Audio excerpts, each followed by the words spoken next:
Welcome to the live recording of the Lit Up Lightworker podcast, bringing you fun and soulful interviews with spiritual teachers with the aim of tuning you in and lighting you up.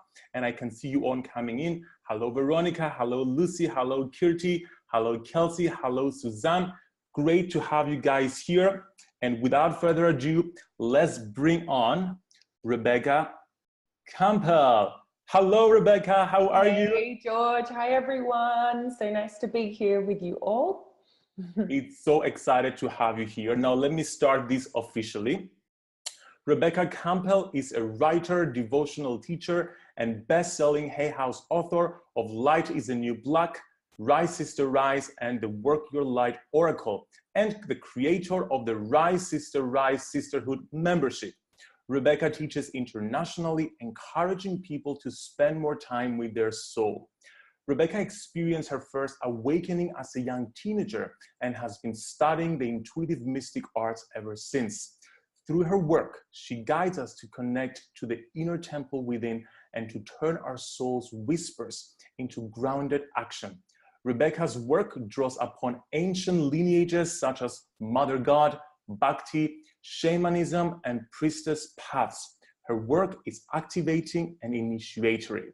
Rebecca, welcome to the Lit Up Lightworker podcast. So nice to be here. So I want to start this, Rebecca, by saying how grateful we are for all your work.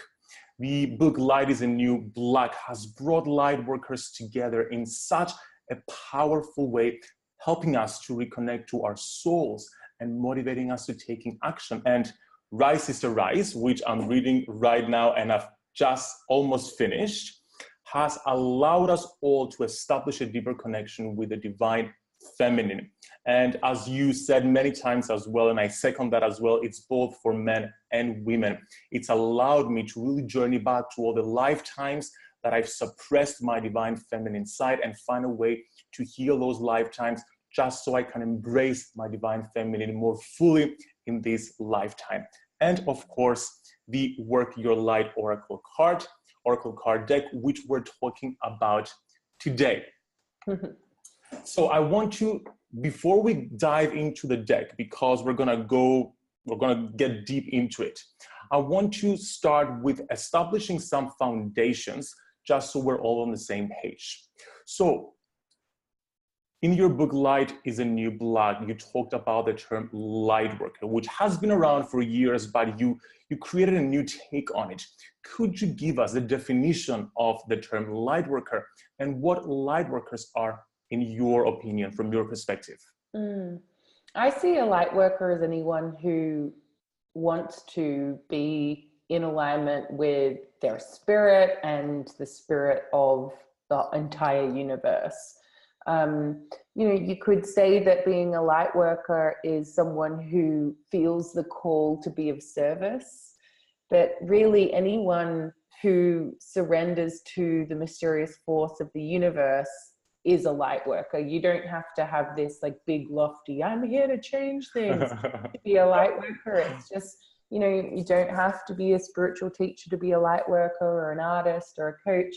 You can be cooking for your family. You can be at the supermarket checkout and just choosing to be in alignment with the inner light that I believe is within all of us. It's this inextinguishable part of us that while, sometimes being human is really hard and there are many challenges that we go through, and it's a lot easier sometimes to try and push that light away.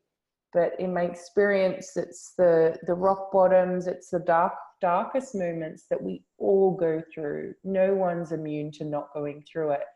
That when we are in those moments, there is an invitation where we, even though it feels quite dark around us, because of that darkness, we can actually see our inner light even more strongly. And I find that a lot of light workers, and not everyone is going to resonate with the phrase of that. It doesn't matter, but I find that a lot of people who are called to the work of light working, it does often happen through going through some kind of initiation or heartbreak. Oh, that's so amazing. It reminds me of that card in the deck where everything, the crumbling, where everything is just falling apart, just so we can find the light within.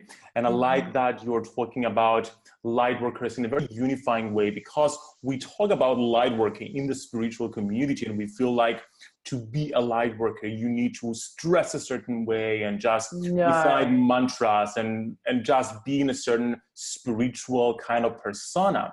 But it's just anybody could be a light worker, isn't it? Like, well, everyone is really, and yes. it's just a choice, right? And so it's completely inclusive. It's not like, you know, some people are born different than others. No, it's like, it's a choice, you know? Yes. You choose to light yourself up and then work your light, which brings me to the second question.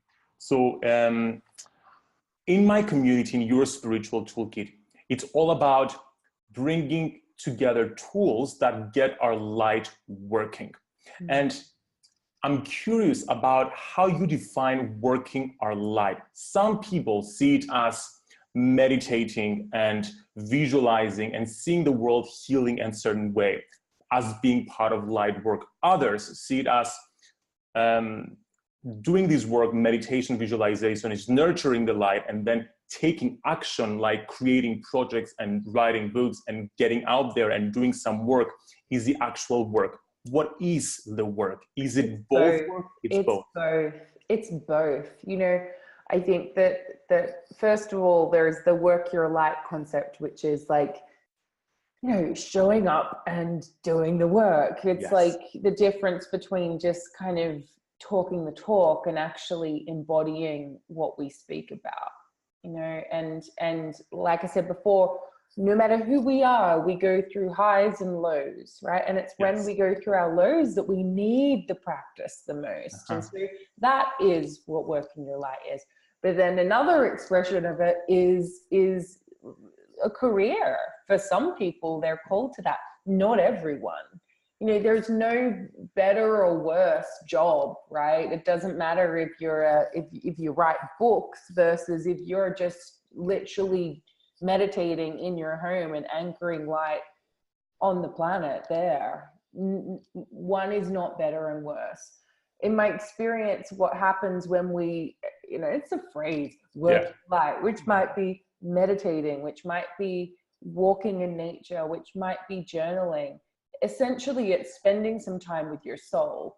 It's being conscious about weaving soul back into everyday life rather than just going about with the mind, the linear, the rational. Now, the linear, the rational is really important. It's not about dismissing that. It's just in our world and things are changing rapidly. That is the part of life that has been, you know, really overused. And so it's about bringing the other back into balance, just like you said so beautifully, George, Rise Sister Rise. This is not about women rising over men. It's about the feminine and the sacred masculine rising into balance. And even like when we talk about goddess cultures and what was before patriarchy, I feel like what was before was a union, a balance, rather than the polar opposite. Exactly, and I feel that's in the word light work as well, like light bringing this feminine side and connecting to our hearts and souls, and then work and then taking that. Yeah, I think that's so true, George, because I think that, you know, in the spiritual world, it's like there's a lot of like blah, blah, blah, you know? Yeah. So it's like we got to ground it. We've got to bring it into, and without the masculine, you can't do that. No, exactly. Exactly. That's what I love about Rise Sister Rise. It's about the sacred masculine rising, but also rising the feminine so that it can support the masculine to heal. Because unless we heal it, then we can't really then you're just going to have the same but opposite, right? What's the point in that? Exactly. Okay, thank you so much for these definitions. Now, let's dive into the deck because I'm sure everybody here is so excited. People are saying hi, two of my favorite light workers, attending your own lectures. Exciting. Okay, so let's talk about the purpose of the Work Your Light Oracle cards. It's quite different from most Oracle cards out there. It's got 4 different suits, so many different ways you can use it. But what was your purpose when you created this deck? Again, with Danielle Noel as well, who made this beautiful artwork. My intention with the deck was twofold. One is like conceptually why it's called Work Your Light versus other decks that I'm making, was really so my main concept is about the inner temple, right? And so I wanted the cards to not necessarily be prophetic, as in like, this is what is going to happen for you in your life. I wanted them to be a tool. So it's another way, another interactive way of communing with your own soul. That's why there's all the different suits, because some are inquiry, some are action, activation, transmission. And so it was like just different ways to work out your soul, essentially. And then generally, because it was my first deck as well, my intention with that deck was, I'm a highly visual person. I was a creative director prior to this work that I do now. And beauty and art are just such a big part of what lights me up, as well as what brings my soul into my body and makes me want to be here. And I've had so many visuals in, like, for so many of the cards, I've seen them in my meditation over and over and over again. And so I just wanted to bring those visuals out so they could act as like transmissions for what had been in my heart and soul for decades. And it feels that way. It feels so empowering. I like what it says in the inside of the cover. It says, you are the oracle. It's such an empowering message, because for so long, divination methods have been used to disempower people. But this deck, I feel it brings it all into the light, and it brings this self-empowerment element into it. And I want to get into the different suits. So we have the confirmation cards, the action cards, inquiry cards, activation, and then transmission. I've separated them out here. I want you to just give us an introduction as to what the intention is with each of the different suits and what they mean for us. So starting with the confirmation. So confirmation, we just, because I know people just want the answer. Yes or no. I think we had 3 cards in there, right? Yeah. Or did it end up being 2? Was it 4. We have 4. Yes, no, you're already doing it, the ever unfolding rose. Yeah, exactly. So it's kind of like, you already know the answer type thing. So those cards were just like very quick hits because people love it. Really just confirmation of what we already know. Then we've got inquiry. So soul inquiry is a big, big part of my work.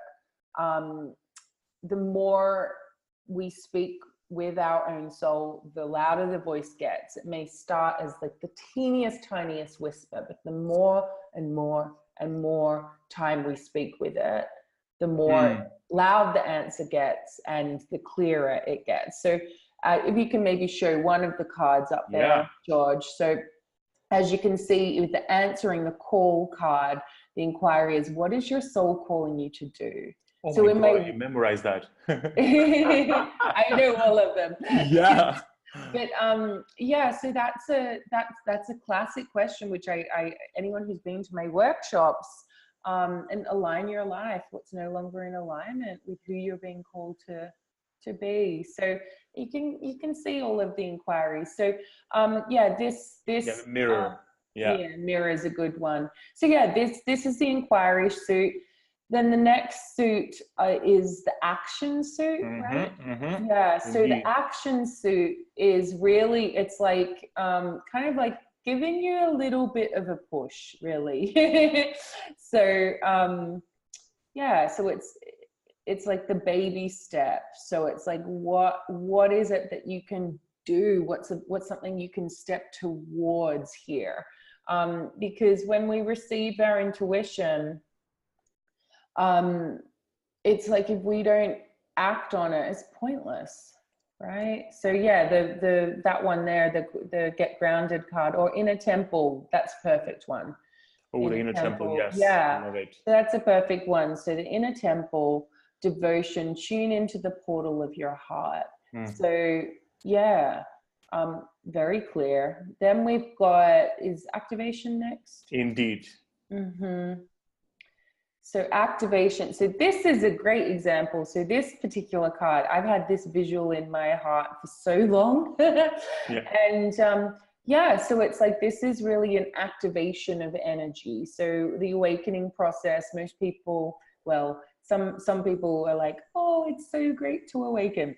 It is agony to awaken. It is a lot of work and responsibility. Right, it's a lot of, yeah, it takes a lot to integrate it. So yeah, that is, and so yeah, each of the cards are really, it's an activation of energy here. And through the book, for each of these cards, there's an activation that you can voicing it out loud, like a ritual.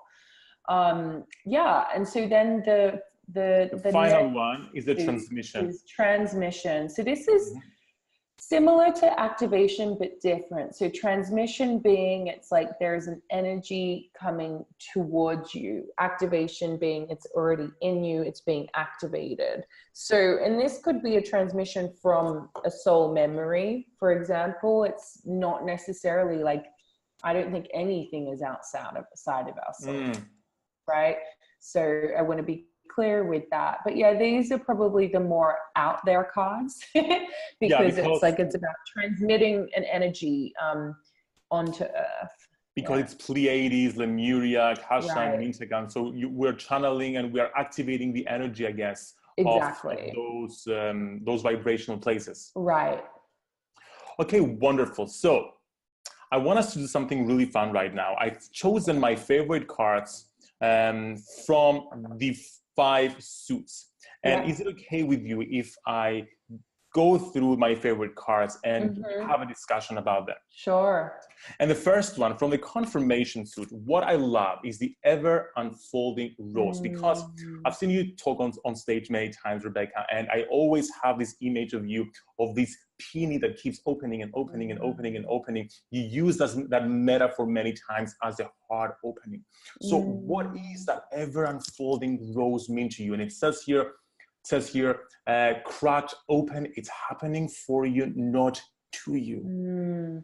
So this visual and this card is really all about surrendering to the ever unfolding process of life. You know, so often we want to be rising all the time, but we're cyclic beings, we're part of nature. It's not possible to do that constantly. There's a time for everything, but in order to be in that rising phase, we gotta let things fall away. We gotta loosen our grip. We gotta surrender. And so, what I love about this card is that you can see the figure. She's really just in that complete surrender, like just like, you know what? I've tried everything. I'm just gonna. I give up. And it's not give up as in like I give up. I'm not doing it anymore. It's like going from what I call my will to thy will. And so this is a beautiful, beautiful card to receive in a spread as well, because it's really about like laying it all on the altar and being like, okay, it's happening. I accept it. Let's see what, and for me, I would say God has in plan for me. Whatever words feel good to you, whatever, my will, thy will, surrendering to that. And you know, the rose in particular has been is through the ages has been such a sacred flower and symbol. And for me, it was a huge part of my own personal healing. I call it flower work. I do a lot of things with flowers personally. But yeah, when I was going through a really, really difficult time, surrounding myself with roses, flowers, peonies healed my heart in ways that I can't quite explain. I love this card. It's all about surrendering the struggle and the resistance that we're having and Right. just letting go. Right. And it's not to say that it's like it makes it easy. It's No. just, you know, particularly if anyone's like going through a real like proper grief. One of many things that you can do, obviously therapy and counseling, all of that, and time. But one thing that I found helped me in a very gentle way, so it was subtle, wasn't like, oh, I'm healed, but it was a very beautiful comfort, is you can get rose oil and just place a drop of it on the front and back of your heart. Beautiful. Yeah. And what that encourages, and put it on the front and back of your heart with a prayer of like, that your heart will remain open in this, that your heart, as pained as it is right now, will strengthen and soften at the same time. That's the challenge. And that's what this card's all about. Such a beautiful, thank you for this practical tool. I always love this. Okay, so my next card is from the Action Suit, and it's a take a break card. Now, I did a reading from my Instagram audience today, and that was a card that came out because I know I need this card, and I know I needed it in stages of my life where we are in this patriarchal world that keeps encouraging us to keep taking more and more and more and more action. And we're trying to make up our life with action and not allowing the universe to show up for us. Yeah. So this is your life's work, not a season. Get off the treadmill. That first phrase especially is so poignant to me. Right. So particularly, this is to anyone, particularly light workers who are seeing their work as their calling, particularly anyone who's an entrepreneur, but working in a job, whatever it is. Yeah. We want ourselves to be creating the life's work, not just, you know, a year or two. Someone told me the other day that it's like you can work in exhaustion for up to 5 years without realizing you're burnt out. But after that, it's like you're done. So don't let yourself get burnt out. Slow and steady. Time is not running out. It feels like it is. I know I've experienced it myself, but slow down, because I promise you, if you're racing and you're racing, things will happen where it's like, if you don't give yourself enough time to review your work or cross-check your research, things will come back. So just take it slow and steady, and just baby step after baby step. Just give yourself some time off. Give yourself a holiday as well. We need, you know, in ancient times, they would give themselves like a full moon cycle. Oh, wow. To have a break. So, or just, I know that's not possible for all of us, but just, you know, take an afternoon off now and then. But yeah. 100%. I know I needed that. That was my life in London as well, working a full-time job while doing my work part-time. Right. And then I ended up reaching a state where I was burning out. And I'm like, where am I going? Right. And that's when I realized, like, take a break, get off the treadmill and just connect. Okay, moving into the inquiry cards, we have the Priestess. How are you being called to step up and lead? Now, the reason I chose this card is because leadership for many light workers is a scary word, because it reminds them of victimization by patriarchy over their many lifetimes. So I feel, in my experience with working with people, that they are afraid to step into a leadership position because they don't want to abuse their masculine energy. So how do we step into our leadership without abusing masculine energy? So what is leadership? First of all, leading is just paving a path. Really doing things a bit differently, right? So the best way to be a leader without, like, forget about all the stuff that you don't want to do, and instead just ask yourself, like, how can I be the leader I wish I had? You know, how can I, because so often with leaders, it's to be a leader, you often don't feel ready to lead. You often don't feel like you have a leader ahead of you. Maybe you've had people who have led you in some capacity, but it's about, particularly when you're being called, in my experience, to bring unique work into the world, whether that's creative or business, whatever it is.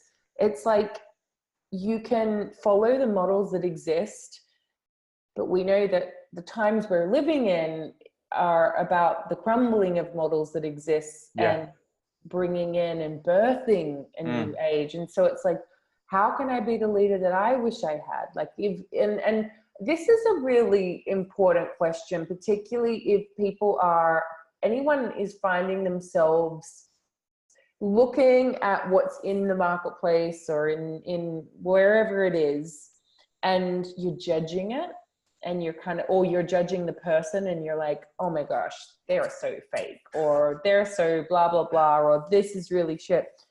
If you're doing that, catch yourself, because it's mirroring to you, perhaps, what you're being called. So it's like the difference between the anger and the passion. Yes. Converting it. So that's another indicator of perhaps where you've been called to step forward. And rather than attacking else those people. Yes. Exactly. Just shift it towards yourself and do it the way you had it. What can you do? Yeah, what can you usher in? I love this. I love this. Such a beautiful way to change our perception about this. Okay, the next one is from the activation suit, and it is a pillar of light. Your vibration is rising. You are the oracle. The reason I chose this card is because in the spiritual world, there are many disempowering ways to use divination and oracle decks. And what I love, as I told you earlier about your deck, is that the message is that you are the oracle. So how can we find the balance between using the deck to find guidance and becoming codependent? So how can we avoid becoming codependent to the deck for guidance?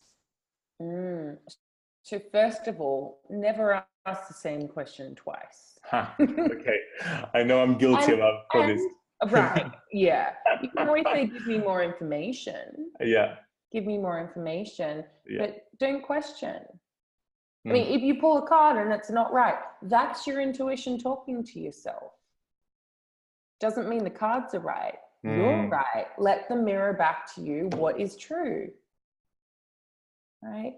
And I think what stops most people is that they're trying to, and I so have related to this myself on my journey, we're waiting for the step-by-step plan before we take the first step, right?